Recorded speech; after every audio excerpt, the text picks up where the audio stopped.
How to add analog clock to the lock screen of your Samsung Galaxy device. Hey everyone, welcome to our channel. Today we're going to learn how we can add an analog clock to the lock screen of our Samsung device. So without any further ado or delay, let's get started with today's video.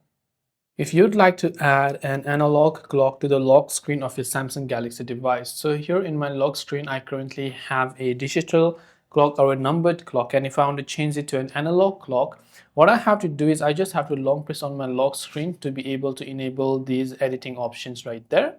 Once I've done that, Samsung by default will provide us different type of clock faces.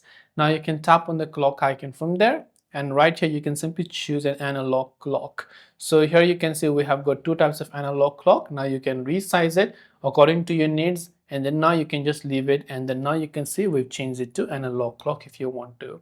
So I hope the video helped you out. If you have any questions, feel free to leave them down below. Thanks for watching till the very end, and see you soon in the next video.